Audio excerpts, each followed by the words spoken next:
Hello,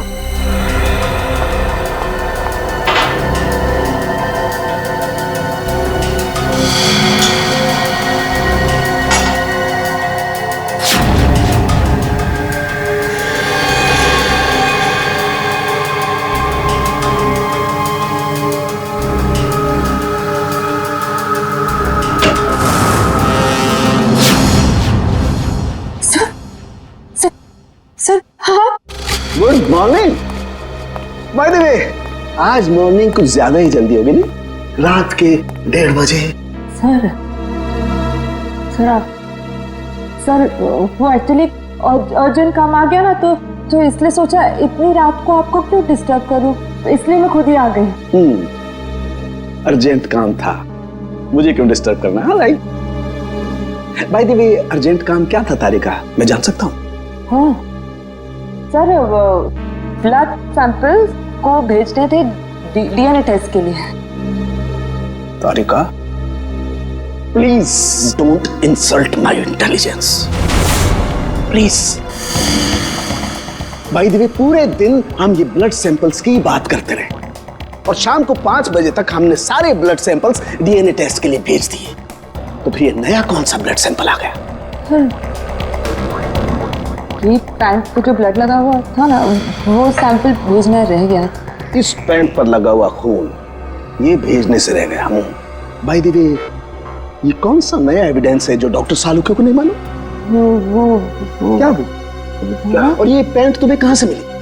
क्योंकि crime spot पर मुझे तो ऐसी कोई पैंट नहीं मिली, तो तुम्हें कहाँ से मिली? किसने दी तुम्हें पैंट? किसने दी? Come on, give me the answer.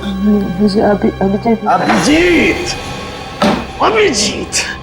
यार ये सीआईडी में जितने गलत काम होते हैं सब में इस आदमी का नाम क्यों जुड़ा हुआ था? अभिजीत। अभिजीत ने दी तुम्हें पैंट? हाँ। मुझे क्यों नहीं दी? पता नहीं। पता नहीं। ये पैंट किसकी है? पता नहीं। पैंट पर लगा हुआ खून किसका है?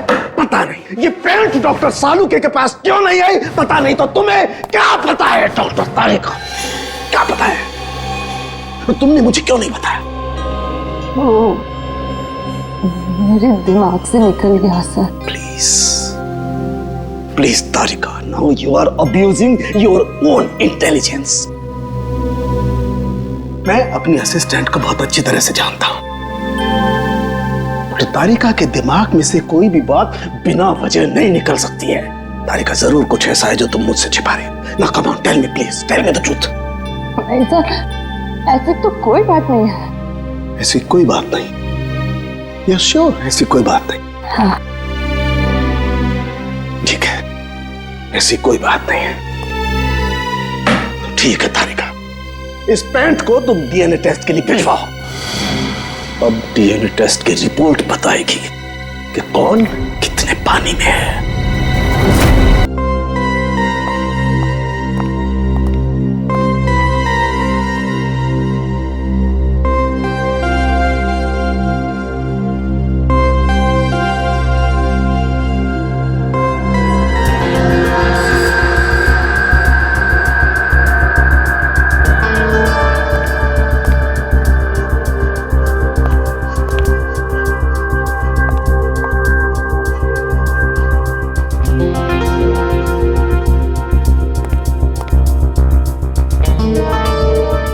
हो गया तुम्हारा तारिका? हाँ सर, हो गया।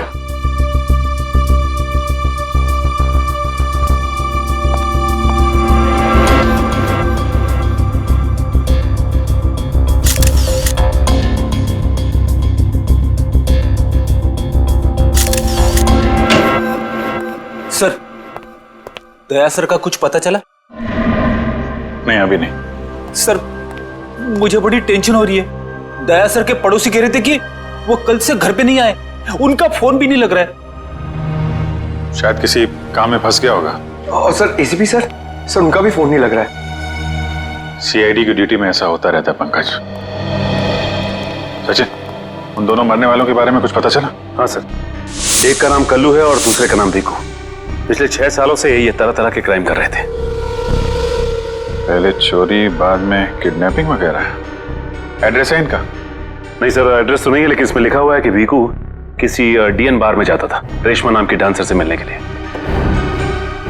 डीएन बार की डांसर रेशमा। बार में आके भी कोई चाय पीता है क्या? मैं शराब नहीं पीता। तो क्या सिर्फ डांस देखने आया है? हाँ।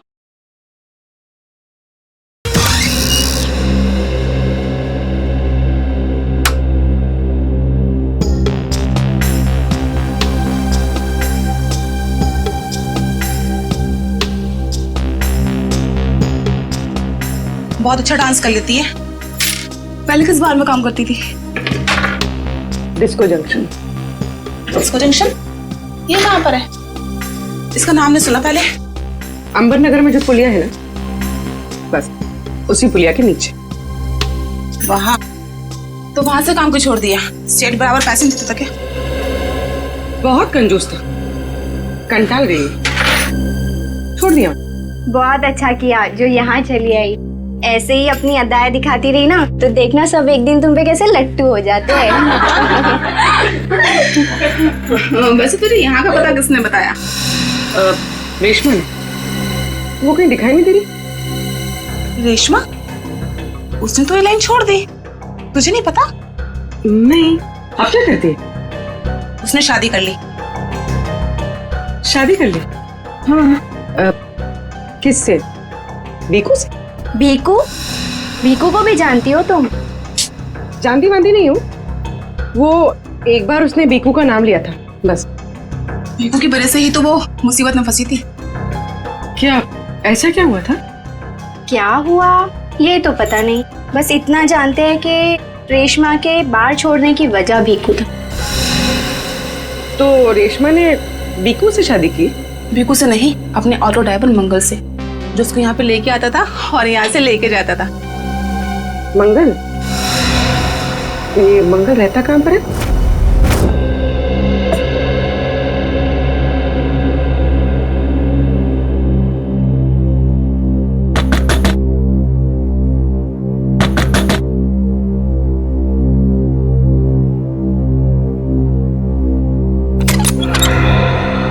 जी कहिए। रेशमा? जी मैं ही हूँ रेशमा। पर आप लोग? हम लोग सीआईडी से। सीआईडी? डरो ना, कुछ पूछताछ कर ले। पूछताछ? ठीक है, आइए अंदर आइए।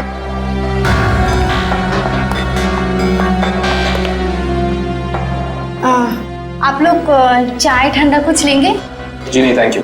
इनफैक्ट सॉरी, हमने आपको खाना बनाते वक्त डिस्टर्ब किया, लेकिन बात थोड़ी जरूरी थी। क्या हुआ? मंगल तो ठीक है ना? मंगल का तो पता नहीं, लेकिन ये भीखू कौन है? भीखू को जानती हैं आप? भीखू? कौन भीखू? देखो रेशमा, हम तुम्हारे बीते हुए कल के बारे में जानते हैं। भीखू तुम्हें डीएन बार में मिलने आया करता था ना? देखिए, अपनी पुरानी यादों को मैं अपने दिमाग से पूरी तरह मिटा चुकी हूँ। भगवान के लिए आप लोग मेरे पुराने जख्मों में मत कुरे दिए। हमारा ऐसा कोई इरादा नहीं। ये सही कह रही। सीआईडी के बेकसूर ऑफिसर्स मारे जा रहे हैं और आपकी मदद से हम उन्हें बचा सकते हैं। ठीक है, पूछिए, क्या जानना है आपको भीखू के बारे में? भीखू की वजह से तुमने बार की नौकरी क्यों छोड़ी? अगर मैं उस बार का काम नहीं छोड़ती तो गुंडे मवाली मुझे जान से मार देते। कौन गुंडे मवाली? वही जो उस बार में आते थे। भीखू हमेशा मुझे कहा करता था कि मैं उनसे दोस्ती कर लूं और उनकी खास खास बातें उससे बताया करूं, मगर पता नहीं उन लोगों को कैसे ये बात मालूम हो गई और वो लोग मुझे जान से मारने की धमकी देने लगे और बस मैंने बार छोड़कर शादी कर ली। ये भीखू रहता कहाँ है, पता है आपको?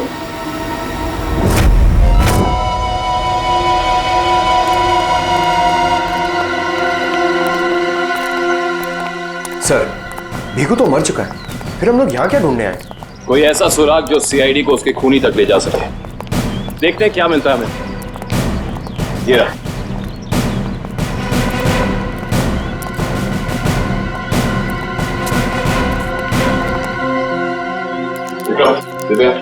ऊपर जाके चेक करो, देखो कुछ मिलता है।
इतनी सारी बाप की कमाई।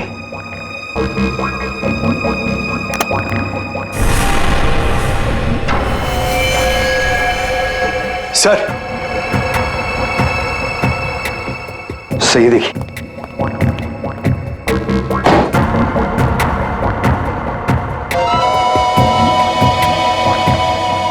कुछ ना कुछ और जरूर मिलेगा, ढूंढते हैं।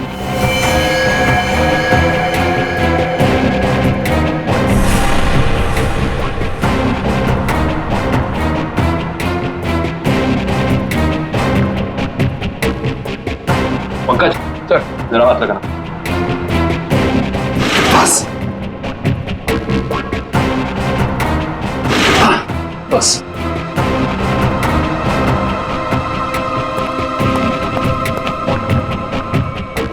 ये क्या है? सर, अंदर किचन में से ये गन्स और ये चाकू मिले। गन्स? ये देखो, पासपोर्ट।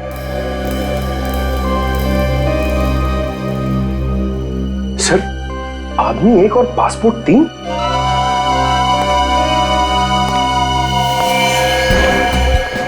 पर भीकू तो कोई छोटा मोटा चोर था, और ये 3-3 पासपोर्ट तो किसी ऐसे मुजरिम के पास ही हो सकते हैं जो कोई बहुत बड़ा गुनाह प्लान कर रहा हो। हाँ, जरूर कोई लंबा चक्कर है श्रेया। इस केस में ऐसा कुछ है जो हम अभी तक देख नहीं पा रहे हैं, पर क्या है? कौन है आप लोग? आप? मैं यहीं रहता हूँ, भीकू घर में नहीं है। मालूम है, उसका खून हो चुका है। हम लोग सीआईडी से हैं। हाँ? खून? किसने मारा भीकू को? यही तो पता करना है, क्या उसकी किसी से दुश्मनी थी? पता नहीं साहब, लेकिन यहाँ किसी से कोई दुश्मनी नहीं थी। अच्छा, उसका कोई दोस्त वोस्त, किसी से वो ज्यादा बातें करता? हाँ, नत्थू पान वाला। बहुत गहरी दोस्ती थी दोनों की। भीकू घंटों घंटों तक उसकी दुकान पे खड़ा रहता था। ये नत्थू पान वाला हमें मिलेगा कहाँ? सर, आगे से लेफ्ट, सामने ही दुकान है उसकी।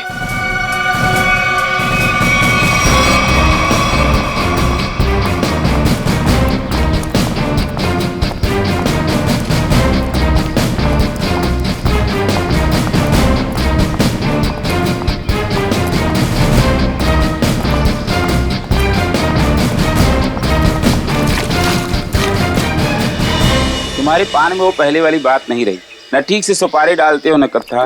गुलकंद का सारा पैसा बचा लेते हो। हाँ हाँ, जाओ, एक तो धार खाते हो, ऊपर से रोब झाड़ते हो। जाओ।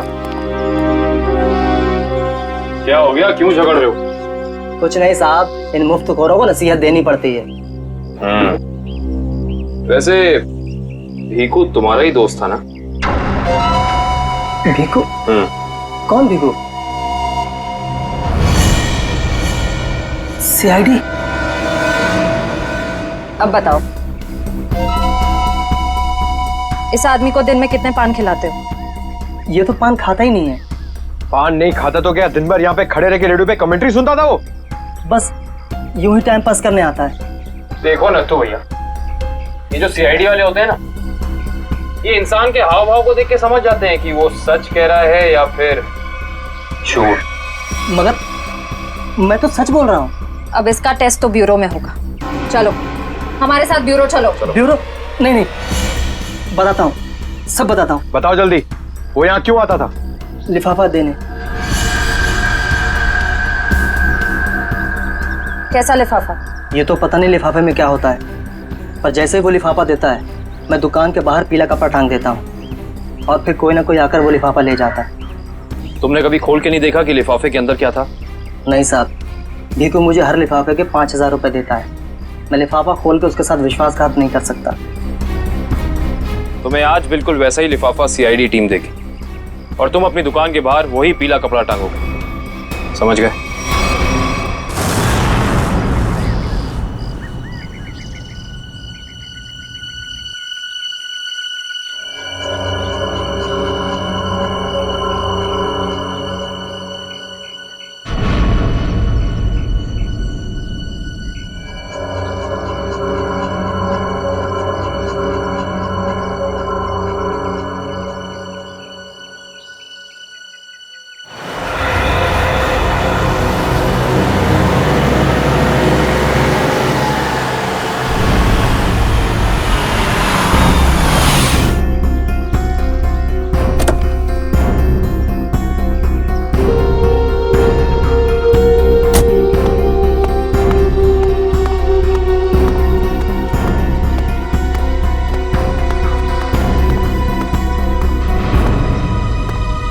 आइए मैडम, कैसा पान लगाऊं, सादा या मीठा?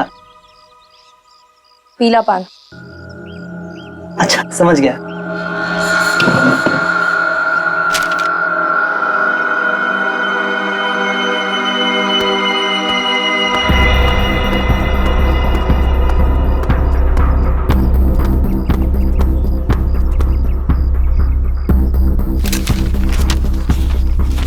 लिफाफा खाली कैसे है? क्योंकि ये लिफाफा हमने रखा है।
बहुत हो गया तुम्हारा, चलो हमारे साथ। होश में आओ ऑफिसर, तुम जानते नहीं हो मैं कौन। जिस तरह तुम सब एसीपी प्रद्युमन के लिए काम करते हो, उसी तरह मैं भी उन्हीं के लिए काम करती हूँ। ये कैसे हो सकता है? तुम तो भीखू की साथी हो। और अगर मैं ये कहूँ कि भीखू भी आपकी और मेरी तरह एक सीआईडी ऑफिसर था, तब आप क्या कहेंगे? तुम झूठ बोल रही हो सर, ये हमें गुमराह करने के लिए ये सब बोल रही है। कैसे यकीन करें हम तुम्हारी बात का? आप चाहो तो एसीपी सर से बात कर लो, उन्होंने ही मुझे और भीखू को इस अंडरकवर मिशन पर भेजा था। अगर एसीपी सर भीखू को जानते थे तो फिर उन्होंने हमसे ये बात छुपाई क्यों?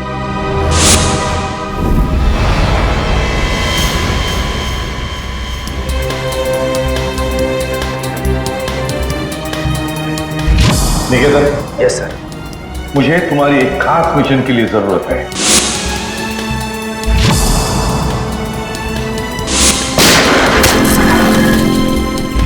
खास खास मिशन सर? हाँ, खास मिशन। जैसे कि तुम जानते हो, दया, अभिजीत और बाकी सारे जो ऑफिसर्स हैं, हर कोई जानता है कि वो लोग सीआईडी के ऑफिसर्स हैं। लेकिन अब मुझे कुछ ऐसे ऑफिसर्स की जरूरत है जो खुफिया तरीके से अंडरकवर कॉप्स बन के अंडरवर्ल्ड के क्राइम सिंडिकेट में घुसे, उनके बारे में खास इंफॉर्मेशन निकाले और हमें दे दें। और ये सब हम किस लिए चाहते हैं? ताकि हम इस पूरे अंडरवर्ल्ड का, इस पूरे क्राइम सिंडिकेट का सफाया करते हैं, सफाया। इसलिए भानु, तुम इंस्पेक्टर भानु नहीं बल्कि भिकू बनोगे, एक गुंडा।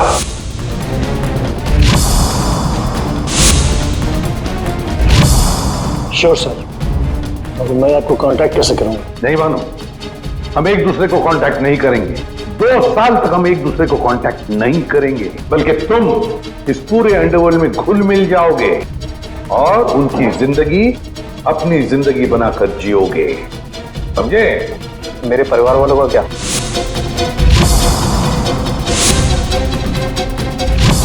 तुम्हारे परिवार की चिंता अब मेरी चिंता होगी। तुम बिल्कुल चिंता नहीं करोगे उनकी, उनके सुख दुख, उनकी सुरक्षा, ये सब मेरी जिम्मेदारी होगी और ये मेरा वादा है।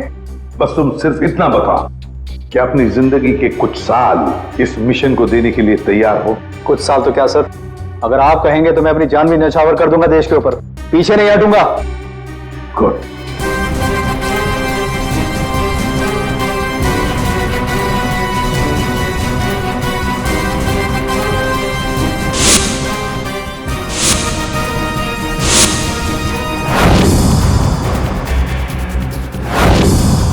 जिंदा नहीं छोड़ूंगा मैं, नहीं जिंदा छोड़ूंगा उन सबको जिसका भी हाथ है मेरे जाबाज ऑफिसर्स की मौत में। एक एक को कीमत चुकानी पड़ेगी, एक एक को।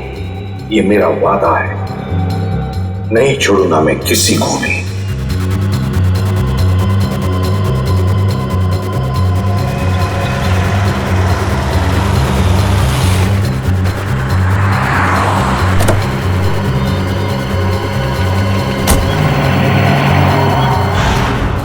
जरा ध्यान से देखने और समझने की कोशिश करना। पिछले कई सालों का सबसे ज्यादा उलझा हुआ क्राइम सीन है ये। बताइए बताइए सालों के साहब, मैं अपनी आंखें, नाक और कान सब कुछ खोल के सुन रहा हूं। बिल्कुल ठीक कर रहे हो फ्रेडी।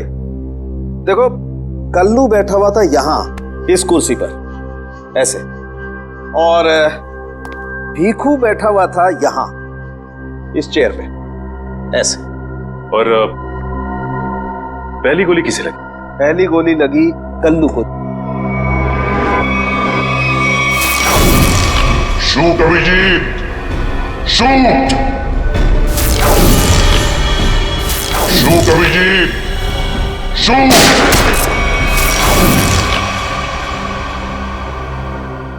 और कल्लू को गोली मारने के कुछ ही पलों के बाद मुजरिम ने भीखू को गोली मार दी।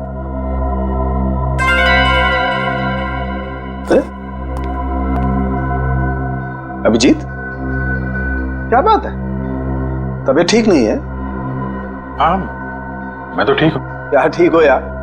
हमेशा तो लैब में घुसते ही सवालों की झड़ी लगा देते थे, आज तो चुपचाप खड़े हो एकदम। नहीं नहीं, ऐसा नहीं है डॉक्टर साहब। सवालों की झड़ी तो अभी मेरे दिमाग में है, और सबसे अहम सवाल यह है कि कल्लू और भीखू को मारने वाला खूनी वो खड़ा कहाँ था? अरे भूल गए यार तुम? तुम्हें बताया था ना मैंने क्राइम सीन पर, खूनी इन दोनों के बिल्कुल सामने खड़ा था, करीब 10 फीट की दूरी पर, जैसे तुम खड़े थे। अच्छा सर, वहां पे आपको खूनी के जूतों के निशान भी तो मिले थे? हाँ मिले थे ना, दिखाता हूं। करण, ये चेस जरा वहां रख दो।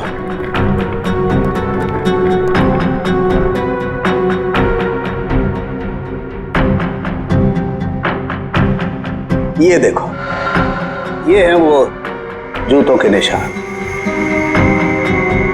9 नंबर का जूता है ये जूते का डिजाइन कुछ अलग सा दिख रहा है ना सालों के साहब? हाँ रेडी। जूते के डिजाइन से, जूते के नंबर से और जूते के सोल से हमें काफी ऐसी चीजें पता लग सकती हैं जिससे हम जल्दी से जल्दी मुजरिम तक पहुंच सकें।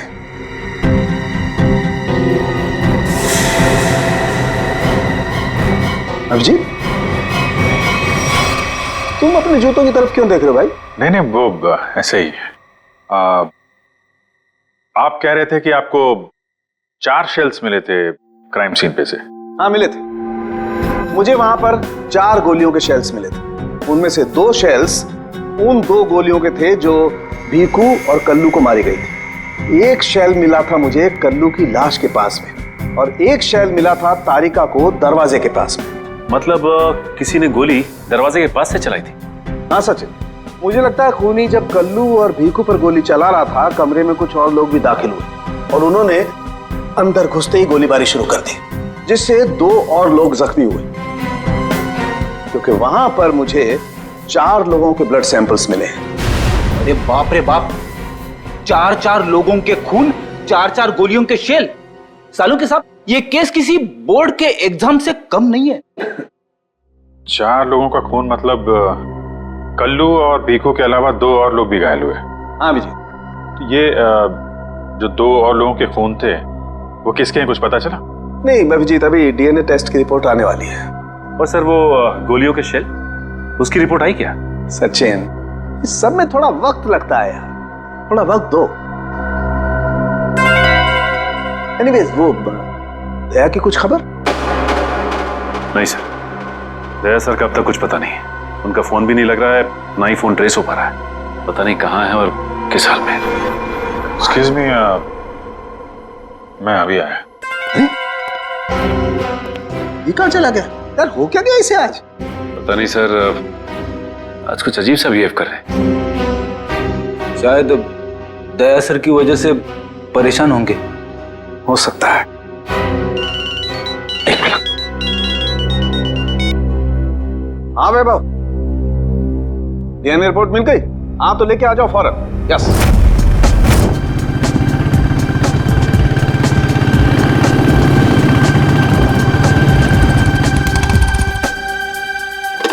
तारिका,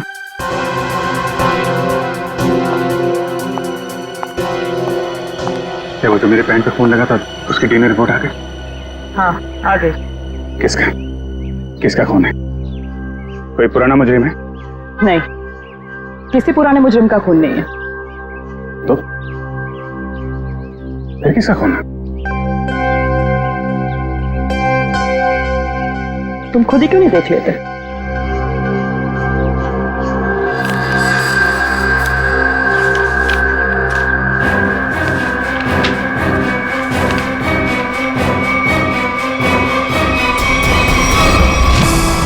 साहब, डीएनए रिपोर्ट ही है?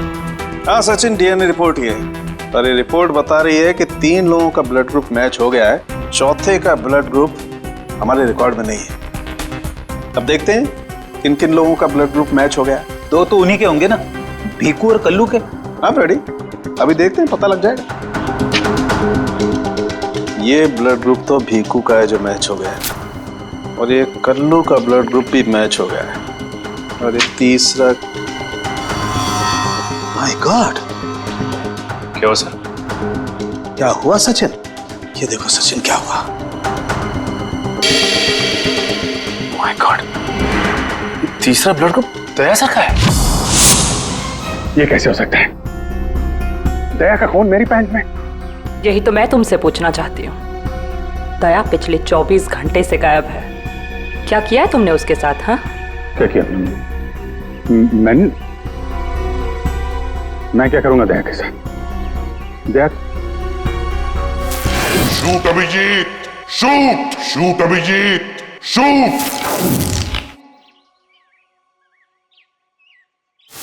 Shoot Abhijeet, shoot shoot Abhijeet, shoot.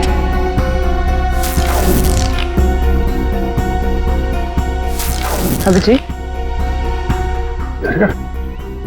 मेरा यकीन करो, मैंने दया को कुछ नहीं किया है। तुम जानती हो मैं दया को सपने में भी नुकसान नहीं पहुंचा सकता। मैं जानती हूँ अभिजीत, लेकिन ये बात मुझे तालुंके सर को बतानी पड़ेगी। नहीं तारिका, मुझे थोड़ा वक्त दो। मैं कोशिश कर रहा हूं पता लगाने की।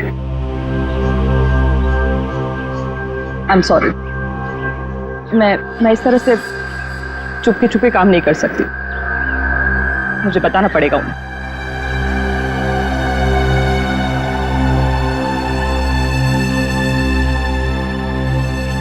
तुम आ रहे हो मेरे साथ ऊपर?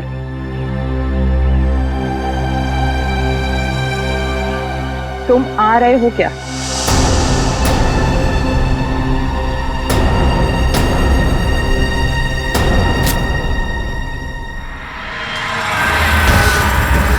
अभिजीत, अभिजीत, इसका मतलब जब कल्लू और भिक्कू पे गोली चलाई गई उस वक्त दया सर वहां मौजूद थे। सर शायद दरवाजे के पास वाला शेल उसी गोली का होगा जो दया सर को लगी थी। हाँ फ्रेडी, हो सकता है दया सर कल्लू और भिक्कू की मदद के लिए गए होंगे और उसी दौरान हाथापाई हुई और गोली दया सर को लग गई। दया को गोली लगी, वहां पर खून भी बहुत था।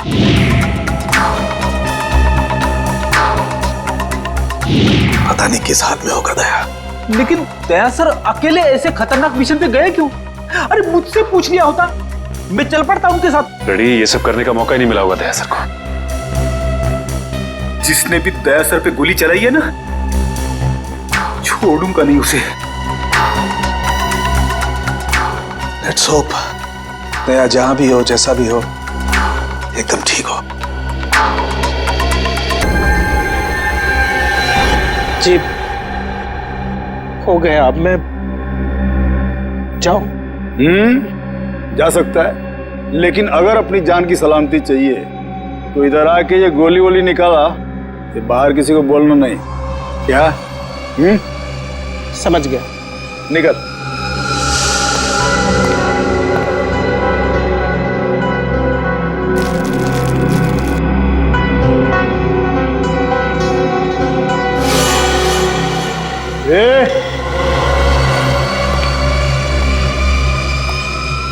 उसको बहुत होशियार समझता है क्या?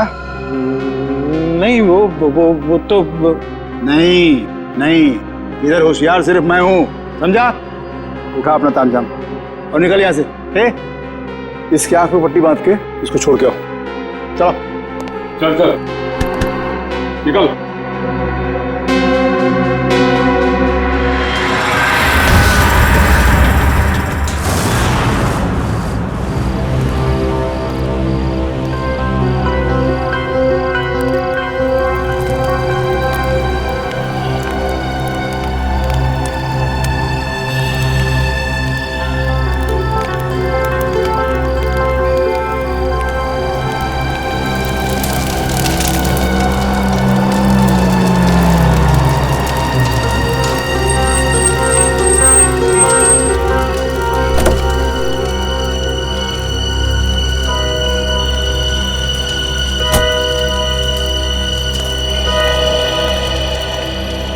डॉक्टर सालुक है? Doctor Pramod here. मैंने ही आपको फोन किया था। लेकिन यहाँ इतनी रात को क्या बात?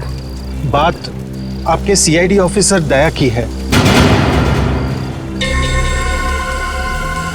मैंने उसकी पीठ से ये गोली निकाली है।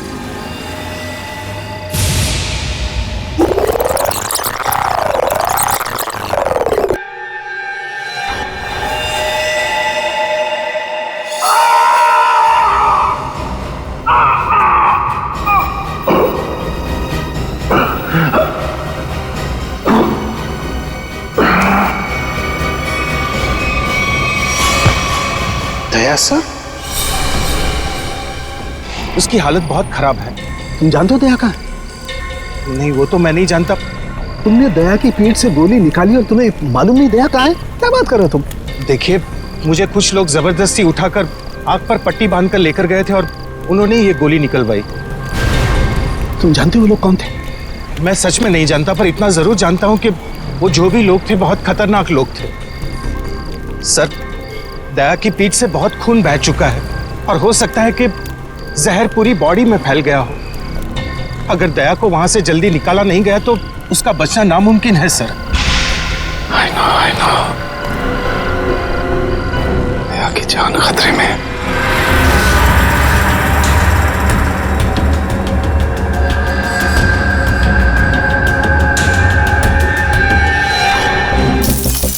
ऑपरेशन डेमिंगो एक खास मिशन है। इस मिशन में हमारे अंडरकवर कॉप्स गैंगस्टर्स बनकर क्राइम सिंडिकेट्स में, गैंग्स में घुस गए हैं। और ये पैंट तुम्हें कहां से मिली? क्योंकि क्राइम स्पॉट पर मुझे तो ऐसी कोई पैंट नहीं मिली। सीआईडी के बेकसूर ऑफिसर्स मारे जा रहे हैं और आपकी मदद से हम उन्हें बचा सकते हैं। ये कैसे हो सकता है? दया का खून मेरी पैंट में, दया की जान खतरे में।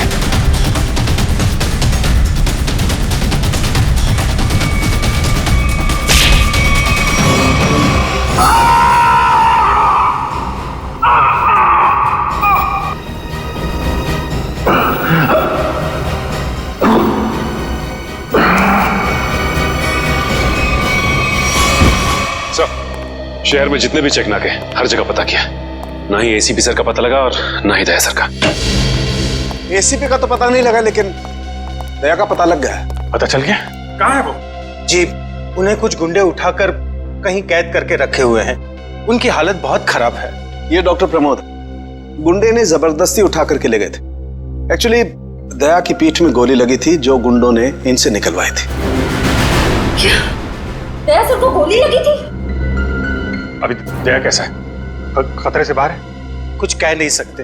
मैंने गोली तो निकाल ली है, पर वहां का माहौल जिस तरह का है, किसी भी मरीज के लिए वो ठीक नहीं है।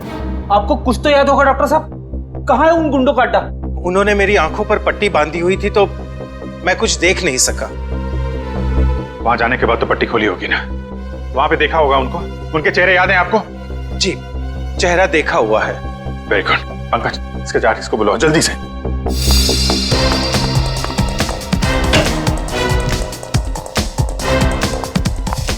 अभिजीत, वो मैं तुमसे आए।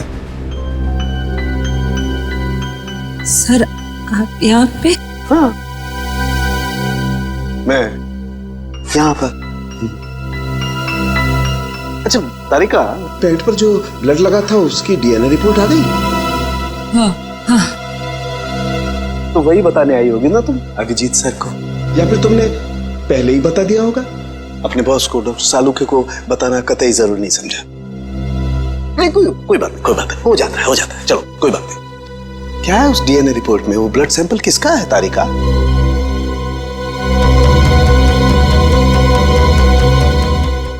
दया का। अच्छा, वो पेंट जिस पर ये ब्लड था, वो पेंट किसकी?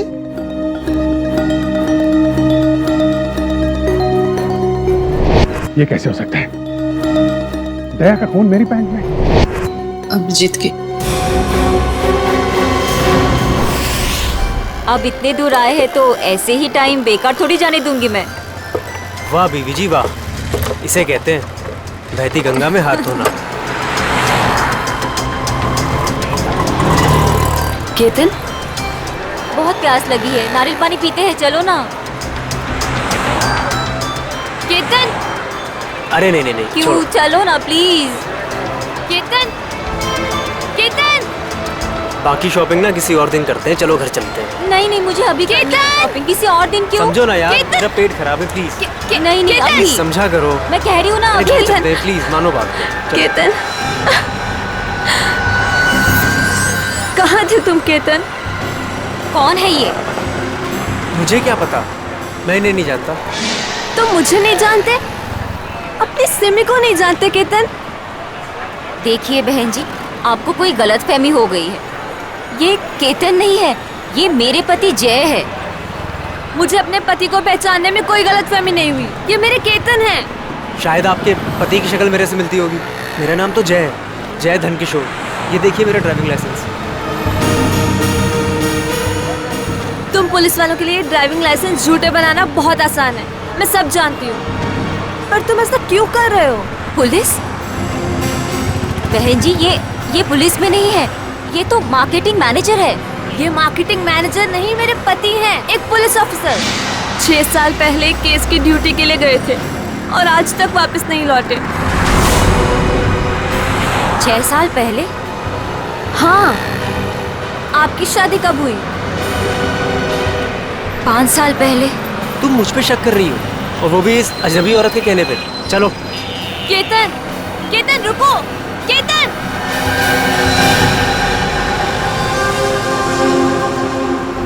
अभिजीत की पैंट पर दया का खून। 3 बार टेस्ट करवाया गया लेकिन नतीजा वही। और इसीलिए तुमने वो पैंट चुपचाप तारिका को दे दी, क्योंकि तुम्हें मालूम था कि उस पैंट पर दया का खून लगा हुआ है।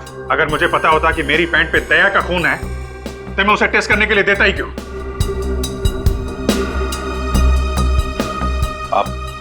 आप लोगों को ही ये तो नहीं लग रहा है कि दया की हालत का जिम्मेदार मैं हूं? चलो ठीक है, मान लिया। अगर तुम जिम्मेदार नहीं हो तो चोरी छुपे वो पैंट तारिका को देने का क्या मतलब? वो पैंट तुम डायरेक्ट मुझे भी दे सकते थे। दे सकता था सर, लेकिन आपकी आंखों पे मेरी खिलाफत का चश्मा चढ़ा रहता है। मुझे नीचा दिखाने का कोई मौका नहीं छोड़ते हैं आप, इसलिए आपको वो पैंट नहीं दी थी मैंने। और इसीलिए सीनियर इंस्पेक्टर अभिजीत, आपने ये भी नहीं बताया कि जिस वक्त दया जख्मी हुआ आप खुद वहां पर मौजूद थे।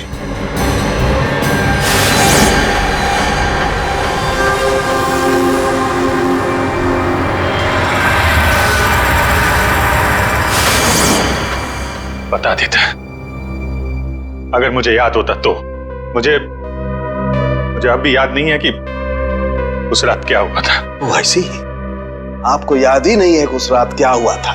सालुंके साहब, हम लोग अभिजीत सर और दया सर की दोस्ती की कस्में खाते हैं और आप उन पे इतने गंदे इल्जाम लगा रहे हैं। हाँ सर, अभिजीत सर अपनी जान दे देंगे लेकिन दया सर पे खरोच नहीं आने देंगे। ओह चलो ठीक है, मान लेता हूं।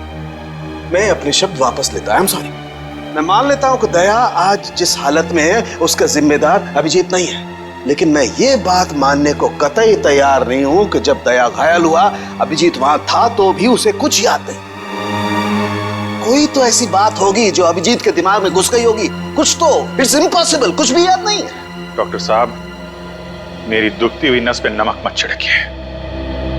आप अच्छी तरीके से जानते हैं कि मेरी याददाश्त। जानता हूं अभिजीत, याद दिलाने की कोशिश मत करो। मैं अच्छी तरह से जानता हूं कि जब सीनियर इंस्पेक्टर अभिजीत मुसीबत में होते हैं उनके पास अपने बचाव के लिए बहुत शानदार हथियार होता है, उनकी याददाश्त। प्लीज सालुंके सर, आप अभिजीत की इंटेग्रिटी पे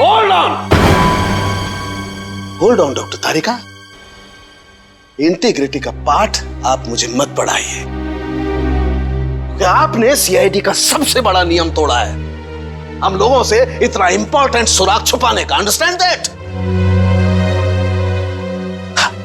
इंटीग्रिटी। सर, उस रात की कोई ऐसी बात जो आपको याद हो? कुछ भी?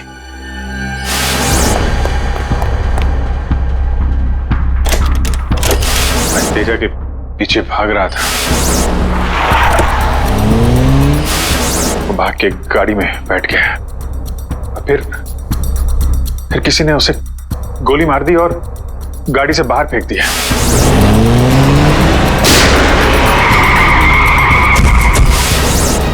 जब मैं भाग के तेजा की लाश के पास पहुंचा तो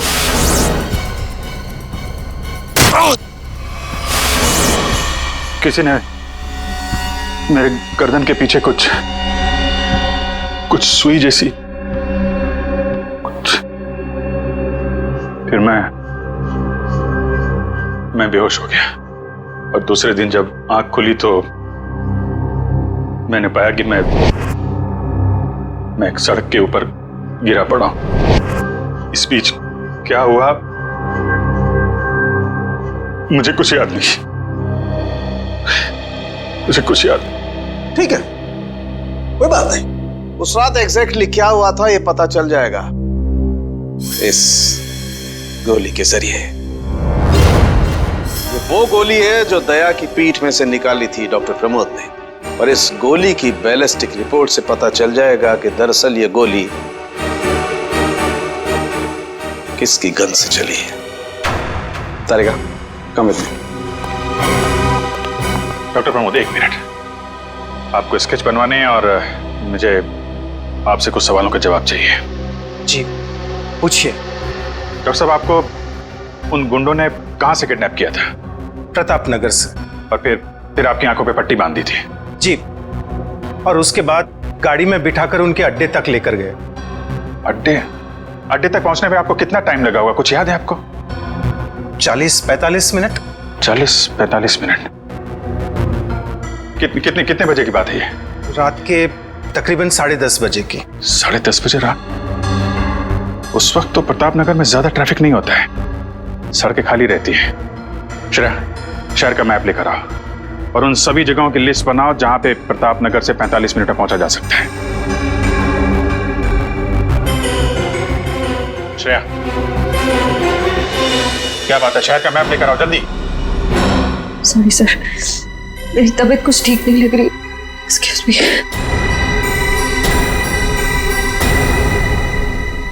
आई कांट बिलीव दिस माया।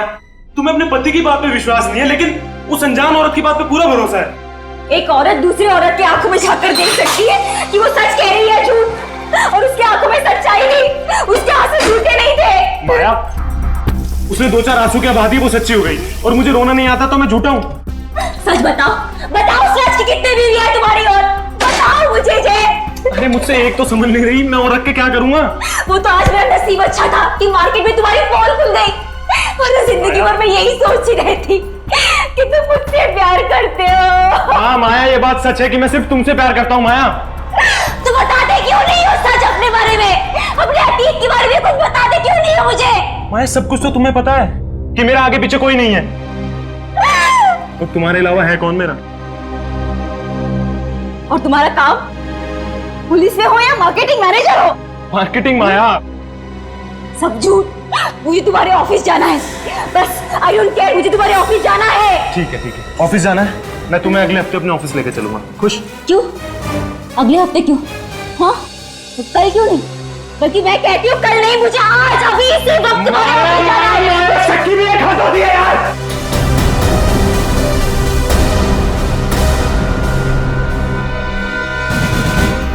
ठीक है मैं I'm sorry मैं तुम्हें ऑफिस लेके चलूंगा। झूठ बोलने की भी हद होती है जय। उसके तरह अब जब तक मुझे सच्चाई नहीं बताओगे तब तक मुझसे बात करने मत आना तुम। माया, लिसन टू मी माया, सुनो माया, माया, माया, open the door Maya.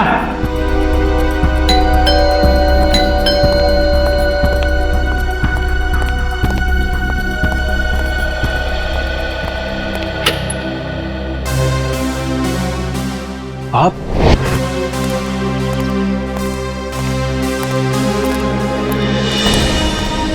Ketan, mission का काम रोक दो और इसी वक्त चले जाओ यहाँ से। नहीं सर, मैं इस मिशन को अपनी जिंदगी के 6 साल दे चुका हूँ। सर प्लीज सर, आप भी इस मिशन को मत रोकिए। सर मैं इसे पूरा करने के बहुत करीब हूँ। तुम समझते क्यों नहीं हो केतन? तुम्हारी जान को कितना बड़ा खतरा है पता है तुम्हें? और फिर मैं अपने और ऑफिसर्स की जिंदगी को कुर्बान नहीं कर सकता। 4 बजे मुझे गुलमोहर बस स्टॉप पे मिलो, एंड दैट्स एन ऑर्डर, समझे? Sir please sir please. Sir कुल मिला के 4 ऐसे इलाके हैं जो प्रताप नगर से 45 मिनट की दूरी पे है। ये है वीके रोड, जहाँ पे कॉल सेंटर्स और ऑफिसेज वगैरह हैं। ये तो वो जगह नहीं हो सकती, ये पश्चिम में श्याम नगर है सर। यहाँ पे ज्यादातर फ्लैट्स हैं। डॉक्टर साहब, आपको अच्छी तरीके से याद है जहाँ पे आपको ले गए थे वो जगह बंगलो या फ्लैट नहीं थी? जी, खंडर जैसी कोई जगह थी। अब बचता है साउथ और ईस्ट। ये साउथ में चित्रकूट नगर है और ईस्ट में विद्याधर नगर। चित्रकूट नगर में तो बहुत सारी दुकानें वगैरह हैं, और विद्याधर नगर यहाँ पे बहुत सारे स्टूडियोज हैं, फिल्म की शूटिंग होती रहती है। अरे श्रेया, अब कैसी तबीयत है तुम्हारी? मैं ठीक हूँ सर, थैंक यू। श्रेया, चाहो तो तुम घर चली जाओ और आराम कर लो, तब तक हम लोग ये सब पता लगाते हैं। नहीं सर, जब तक दया सर और एसीपी सर का पता नहीं चल जाता मुझे चैन नहीं मिलेगा। ओके ठीक है, मतलब दया या तो विद्याधर नगर में है या फिर चित्रकूट नगर में है। डॉक्टर साहब, आपको जहां ले गए थे आसपास से कुछ आवाजें आ रही थी, आपने कुछ सुना था वहां पे? हाँ, एक गाना था जो बार बार सुनाई दे रहा था। ये कहिए कि हर आधे घंटे के बाद वही गाना बज रहा था। इसका मतलब आसपास कहीं फिल्म की शूटिंग चल रही थी, मतलब Vidyadhar Nagar. Vidyadhar Nagar, correct. Film studios वहीं पे है। ये पता लगाओ कि विद्याधर नगर में वो कौन सा स्टूडियो है जहां पे इस गाने की शूटिंग हो रही थी।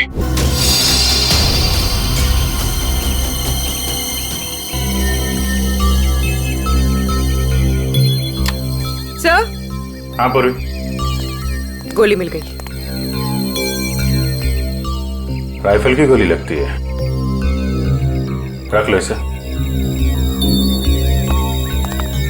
ये विग पहनती थी क्या? जी नहीं सर, वो एक्चुअली मेरी हेयर ड्रेसर थी और मेरे विग्स वगैरह सब कुछ वही संभालती थी। जो विग उसने पहना है ना, वो मेरे नेक्स्ट सीन में यूज होने वाला था। रितु ने आपकी विग पहनी हुई थी? जी सर। दुष्यंत समझे, जब रितु को गोली मारी गई तो खूनी ने उसका चेहरा नहीं देखा, गोली पीछे से मारी गई है। और जब रितु को गोली लगी तब उसने इनका विग पहन रखा था।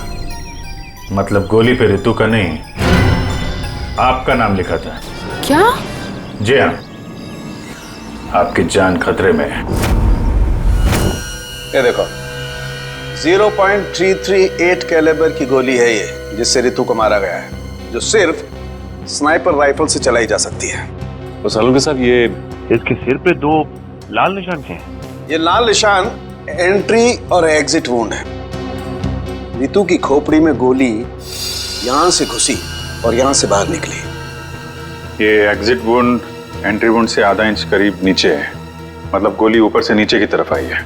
जी हाँ, गोली रितु की खोपड़ी में यहां से घुसी और यहां से बाहर निकलकर सीधे वैनिटी वैन के फुटबोर्ड पे जाके अटक गई।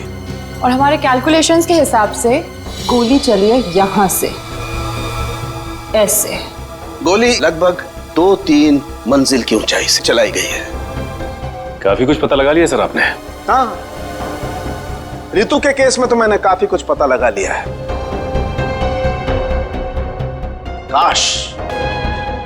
काश मैं ये भी पता लगा पाता कि दया और हमारे बाकी अंडरकवर ऑफिसर्स के साथ क्या हुआ था, मगर अफसोस, जो व्यक्ति ये बात बता सकता है वो बताना ही नहीं चाहता है। क्या मतलब है आपका बताना नहीं चाहता? याद होगा तो बताऊंगा ना। आपको तो बस बहाना चाहिए मेरे पीछे पड़े रहने का। नहीं अभिजीत, सालुके कभी किसी पर बेवजह इल्जाम नहीं लगाया करता है। डॉक्टर साहब प्लीज। आप क्या प्लीज? प्लीज सर, सालुंके साहब प्लीज, क्या आप फिलहाल हम सिर्फ रितु के केस के बारे में बात कर सकते हैं? रितु के केस में मुझे जितना बताना था मैंने बता दिया है। बस अब मुझे इंतजार है किसी ऐसे सुराग का जिससे ये पता लगाया जा सके कि दया के साथ क्या हुआ था। That's it. देखा, इसीलिए मैंने तुमसे कहा था कि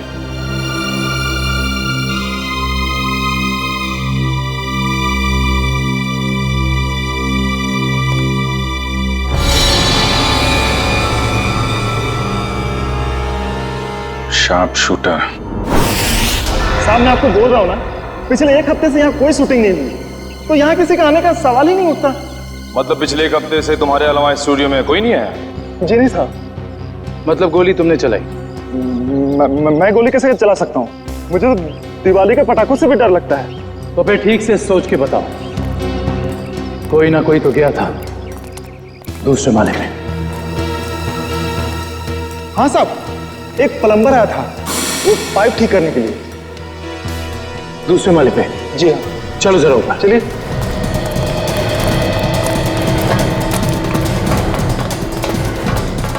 किस तरफ? ये साइड।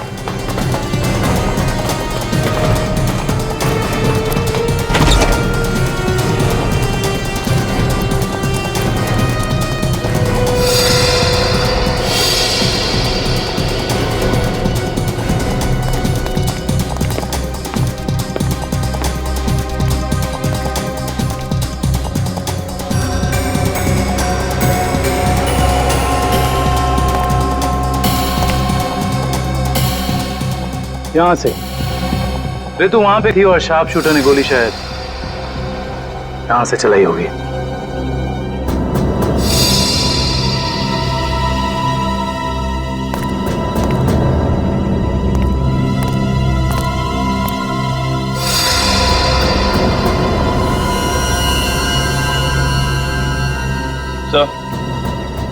सलवानिया पर गोली ही चलाई गई है।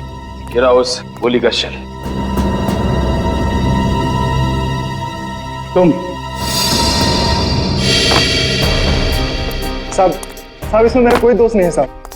साहब प्लीज मेरी शिकायत मत करना साहब, नहीं तो मेरी नौकरी चली जाएगी साहब, प्लीज। फिक्र मत करो। अच्छा ये बताओ कि उस प्लम्बर का चेहरा देखा था तुमने? स्केच बनवा सकते हो? साहब वो क्या है ना कि मुझे बिना चश्मा के ठीक से दिखाई नहीं देता, और वो जिस वक्त आया उस समय मेरा चश्मा कहीं खो गया था और मैं इसी चश्मे को ही ढूंढ रहा था। इस लावण्य का कोई ना कोई दुश्मन तो जरूर है, वरना कोई उसे मारने की कोशिश क्यों करता? इस लावण्य की कुंडली निकाली है सर, इसकी किसी से कोई भी दुश्मनी नहीं थी। हाँ सर, उसकी फिल्में फ्लॉप हो रही थी, तो ऐसा भी नहीं था कि किसी दूसरी हीरोइन ने ईर्ष्या से या जलन से उसे मरवाने की कोशिश की हो। लावण्य ज्यादा अमीर भी नहीं थी, तो पैसों के लिए भी हमला होगा ऐसा लगता नहीं है। सर हो सकता है वाकई में ये गोली ऋतु के लिए चली हो, लावण्य के लिए नहीं। ऋतु के बारे में तुम लोगों ने इन्फॉर्मेशन निकाली है ना? हाँ सर, ऋतु की भी किसी से कोई दुश्मनी नहीं थी। कोई ना कोई तो ऐसी बात है जो हमारी निगाह से छुपी हुई है। लावण्य के बारे में जितने भी आर्टिकल्स वगैरह है ना, इनमें कोई ना कोई ऐसी बात हमें मिलेगी जो उस जानलेवा हमले से जुड़ी हुई है। सर ये 3 दिन पुराना पेपर है, इसमें न्यूज है कि लावण्य का सामान चोरी हुआ था ब्लू ईव रिजॉर्ट से। लावण्य के सामान की चोरी ब्लू ईव रिसॉर्ट?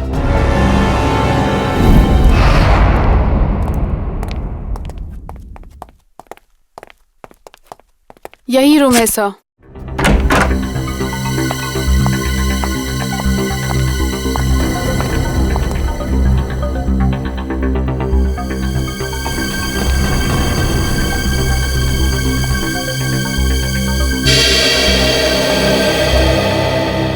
इसी कमरे से आपके सामान की चोरी हुई थी?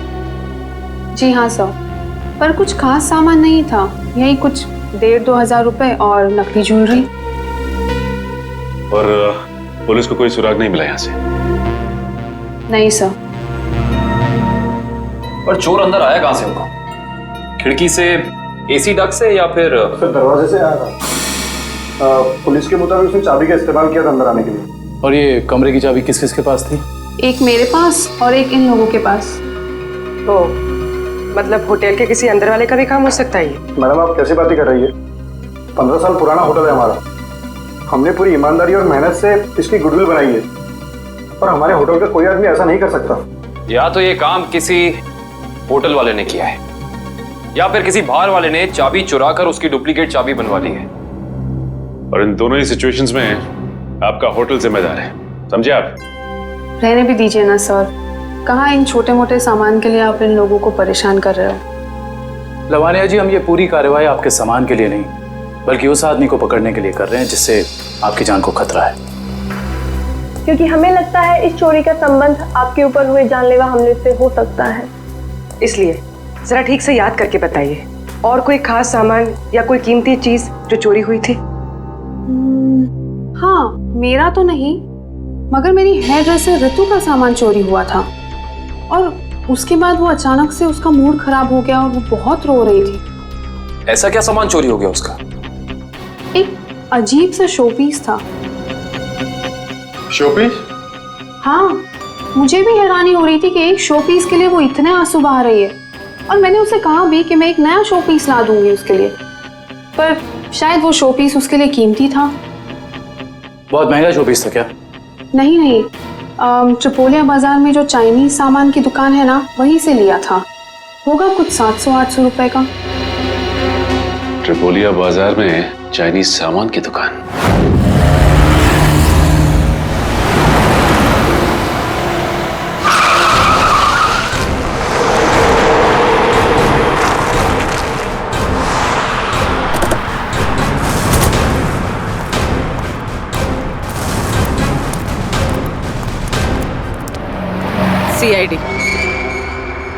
सीआईडी? एक खून के सिलसिले में आपसे पूछताछ कर रही हूँ। खून? किसका खून हो गया है? ये ऋतु हैं, फिल्म इंडस्ट्री में हेयर ड्रेसर का काम करती हैं। कुछ याद आया? मैंने तो इसे नहीं देखा कभी। शनिवार को ये आपकी दुकान पे आई थी, इन्होंने एक मूर्ति खरीदी थी,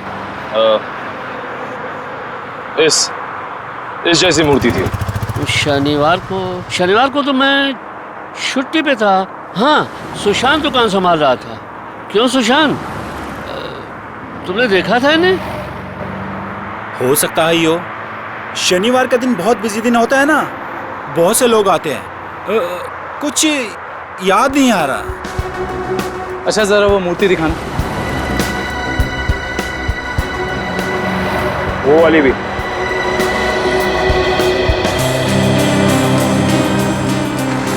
ऐसे और कितने पीसेस हैं आपकी दुकान पे? यही कोई 15-20 पीस होंगे। क्यों सुशांत? जी।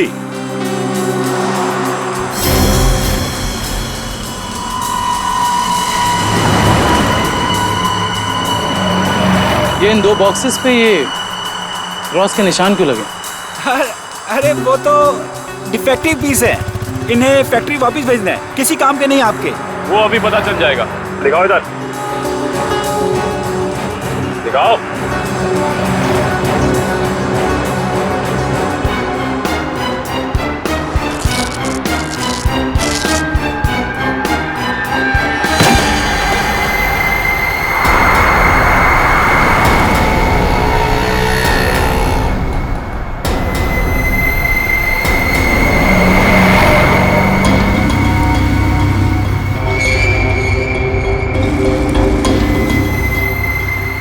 तो ये सब ड्रग्स का चक्कर है? ऋतु को भी ऐसे ही शोपीस बेचा था? सुशांत, तुम मेरी दुकान में ड्रग्स का कारोबार कर रहे थे? बंद करो अपना ये नाटक। चलो अरेस्ट कर लो इन्हें। आइए सर, आपको गलतफहमी हुई है। मैंने कुछ नहीं आइए, किया। चलिए मेरे साथ, आइए आइए, हमें दूर करते हैं। सर, आपको गलतफहमी हुई है।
क्या हुआ सर, इतना अर्जेंट बुला लिया?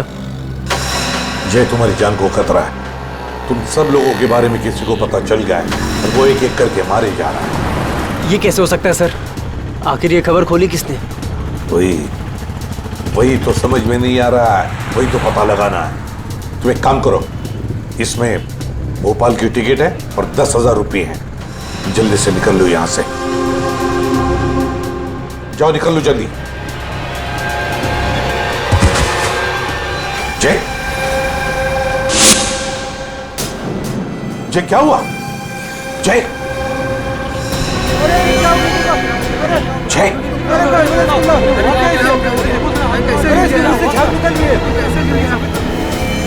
माय गॉड,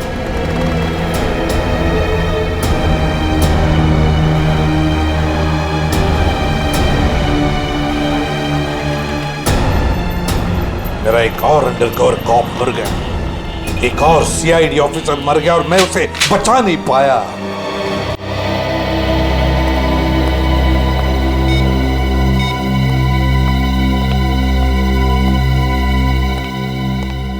सर का फोन क्यों नहीं लग रहा है? श्रेया, दया सर भी वापस आ जाएंगे जैसे अभिजीत सर वापस आ गए। सर कैसे वापस आ जाएंगे? हमें ये भी नहीं मालूम कि दया सर कहाँ है। सर ना दया सर का पता लग रहा है ना ही एसीपी सर का। श्रेया, वो लोग सीआईडी ऑफिसर्स हैं, हजारों बार ऐसे तूफान से गुजर चुके हैं। जहां भी होंगे बिल्कुल ठीक ठाक होंगे वो लोग। सर आप ऐसा कैसे कह सकते हैं? आपने खून देखा था ना, कितना सारा खून पड़ा हुआ था वहां पे। और वो गोली जो दया सर की बॉडी से निकली हुई थी। हाँ श्रेया, मैंने सब कुछ देखा, लेकिन इसका मतलब ये तो नहीं कि सीआईडी ऑफिसर्स नहीं मरते। सर सर आप ठीक तो है ना सर? सर कल से आपका फोन नहीं लग रहा था। हाँ, मैं किसी जरूरी काम में उलझ गया था। कोई टॉप सीक्रेट काम था जो किसी को भी बता नहीं सकता था, तुम लोगों को भी नहीं। सर वो क्या? सर दया सर का कुछ पता नहीं चल पा रहा है। दया सर का कुछ पता नहीं है मतलब? सर दया सर गायब है। तो गया कहाँ वो? पता नहीं सर, उनका फोन भी नहीं लग रहा है। और सर उन्हें गोली भी लगी है। दया को गोली लगी है? एक मिनट, ये सब तुम लोगों को कैसे पता? सर अब सालुंके के साहब बता रहे थे कि दया सर की बॉडी से एक डॉक्टर ने गोली निकाली और चुपके से लाके उनको दी। दया की बॉडी में से गोली निकालकर उसने सालुंके को भेज दी गोली। अभिजीत कहाँ है? सर अभिजीत सर भी गायब थे, अभी 3 घंटे पहले वापस आए। और तो और सर, अभिजीत सर की पैंट पे दया सर का खून लगा हुआ था। अभिजीत गायब था, 3 घंटे पहले वापस आया और उसके पैंट के ऊपर दया का खून। और उन्हें कुछ याद नहीं है सर। और उन्हें कुछ याद नहीं। फिर वही बात। ये अभिजीत जब भी कभी मुसीबत में पड़ता है, इसकी याददाश्त चली जाती है। ये हो क्या रहा है सीआईडी में? हमारे 3 अंडरकवर ऑफिसर्स मारे गए, उनके बारे में मेरे अलावा और किसी को भी कुछ भी पता नहीं था। फिर भी उनके नाम भी पता चल गए बाहर। कैसे? सर अगर ये बात सिर्फ आपको पता थी तो फिर? वही तो मैं कह रहा हूं सचिन, वही समझ में नहीं आ रहा है। ये सब हुआ कैसे हो रहा है ये? इसका एक ही मतलब है सचिन, हमारे बीच में कोई तो है जो हमसे गद्दारी कर रहा है। कोई गद्दार है।